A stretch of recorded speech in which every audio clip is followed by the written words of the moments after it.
What's happening, guys? It's another great day here. Another day that I get to work on this beautiful car. And, well, it's pretty intimidating. But is it? I think we're going to be able to have no problems doing this. Of course, we'll run across some issues, but today I'm doing the PCV valve that is known to go out. And the best way to do it is to take off the intake, intake manifold, the intake, and it sits right back in there. Let's get started.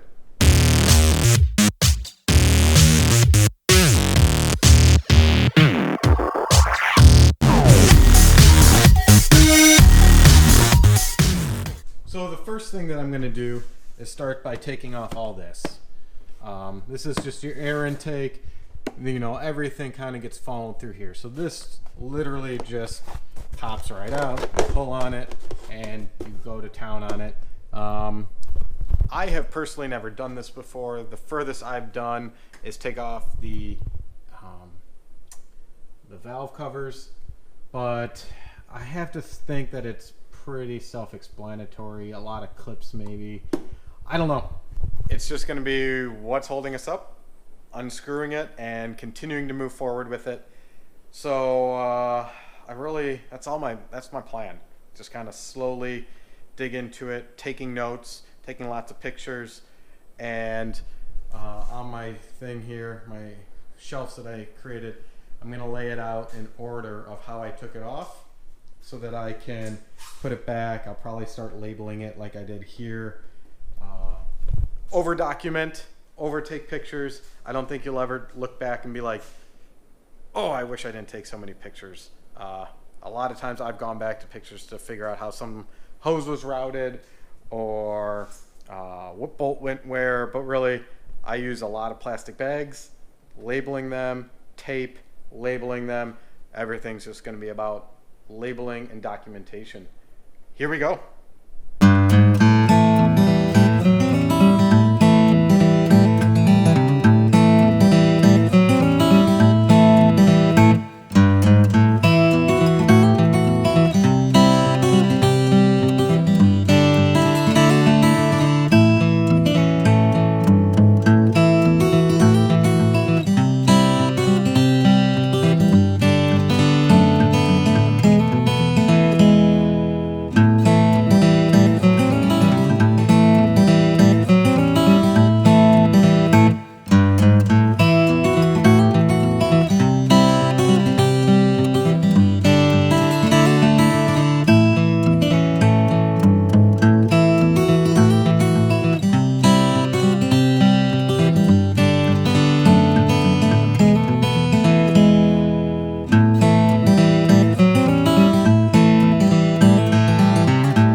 All right, so I'm clearly hot and sweaty. Finally got the manifold off. And I just wanted to show you guys this. This is kind of crazy. Get this. They sent me 10 bolts. I only got 9 here. One's still on the manifold. So 1, 2, 3, 4, 5, 6, 7, 8. And there's one on the back side here. 9. So clearly this motor's been opened up. I see putty right there. And I come over here and I see a broken stud sticking out of the motor. Motor's been opened up. Why, I'm not sure. But I got a stud to take out. So let's see if we can get that out. I just wanted to share that with you. I thought something looked fishy when I was only pulling out 9. I got 10, and it wasn't a baker's dozen here, and I saw putty on top of the manifold. So let's see how easy this comes out. I just got the biggest channel locks I could find. My goal here is to try to loosen the, oh, it's moving, I hope.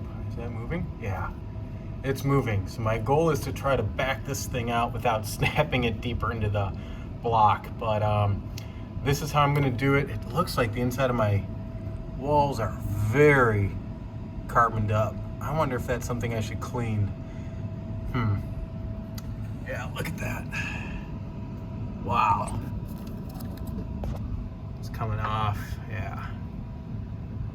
So, all right, I may be cleaning my walls a little bit here, but this is how I'm getting out my stud. Wish me luck. Got the intake off. Got the stud out.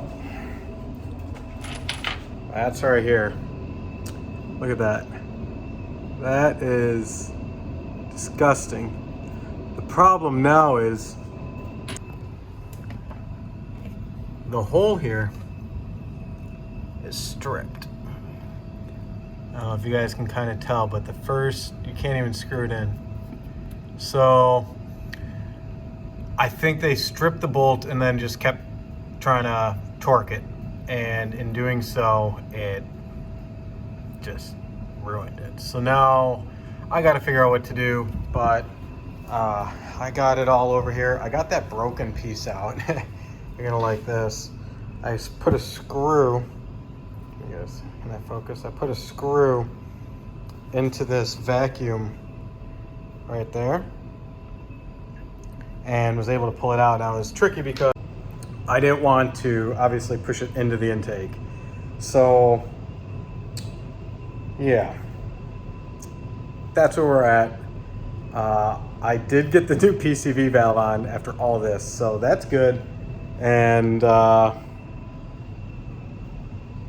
well, I guess I'll try to work on the headers, because if I can't get those bolts off and I got to remove the heads, I might as well not put the new head bolts on. So let's just put this on hold. The new PCV valve is in. That was easy. There's a little trick. Trick was I cut the pinch thing on and was able to get it off. So the new one is on. Life is good with that. It's going to be fixing this strip thread, cleaning up these intakes. Wow, that just looks so bad. So for now, this project I would say is 90% complete. I just got to put everything back on and button up everything and all these hoses, get a new one of these, and yeah, I mean, that part's not too bad.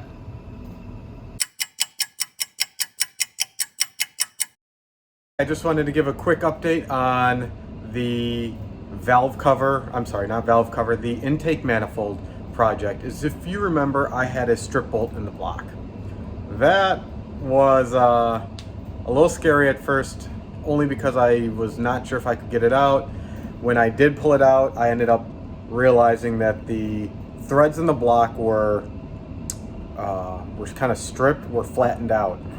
Luckily, I was able to source a tap that was the same size. So it's the intake manifold bolts are M8 by 1.25. I retapped it, I backed it out. They are blind holes, so they aren't open-ended on the back. So all the little shavings I got, I was able to back out. I used my shop vac. I sucked all out, excuse me, I sucked it all out and did it, I think, twice. And every time I kept cleaning out the hole, which was perfect, and the new bolt threaded in wonderfully. So let me show you what I got here. The manifold is back on. All the bolts are in. That was the one that was garbaged and stripped and broken. You can kind of see the gray there where the putty used to be, but everything's off. I do have the valve covers off here because I am doing the head bolts and lifters here soon. So that's off. I took it off prematurely to be able to get to the head stud, exhaust manifold studs back here for the headers that are about to go on. So everything's kind of sitting on the garage floor over here. And I just wanted to share with you guys a quick tool that was amazing. Now, I went to Harbor Freight. You don't need anything ridiculous, guys. This is a torque wrench that holds, I believe, 9 settings from Newton meters, foot pounds, inch pounds, all that, and also measures degrees. So this was my cheat sheet that I had sitting on top of the engine. The first stage was 10 Newton meters on every bolt. Then I went back in this order, so 1, 2, 3, 4, and you alternate. And then I had to put everything turn every bolt an additional 90 degrees, then 10 degrees. So this was one of the best little investments. I believe it was 120 bucks. I mean, it's a slight investment, but trying to get an angle meter thing for the bolts on some of these back ones, I mean, there's just no way. This made life so much easier. So that was my little tip of the trade. But I would say this project is complete. Intake manifold is on, new gaskets, new bolts. Those are torque to yield, so please throw out the old ones once you've used them. You're probably wondering why there's a big robe towel there. I put over that so nothing falls in while I'm working on it. So I'm very happy. Now, this is what I MacGyvered. This was my little check valve. I think it's for the EGR, but it broke. So I went to O'Reilly's and just kind of MacGyvered a few things together, but that I'm hoping works. I won't know until I actually go to use it. I may cut this blue tube a little shorter so it's not so long and awkward. I don't want to crimp it, so that's where that's at. But everything's really good. I made myself a little cheat sheet, highly recommend it. I got camshaft bearing caps, everything's next, that's to come. So it just kind of keeps things in order because it can get out of hand pretty quick. So hope you enjoyed this video. Please subscribe. I thoroughly enjoyed working on this vehicle. I hope you were able to learn something, build your confidence, and be willing to tackle a project by yourself. Please leave comments down below, like this video, continue watching because we got a lot more to do. My goal is still to make this an 11-second car. So stay tuned for long tube headers, the new tune, and new rear tires as well. We'll talk to you guys later.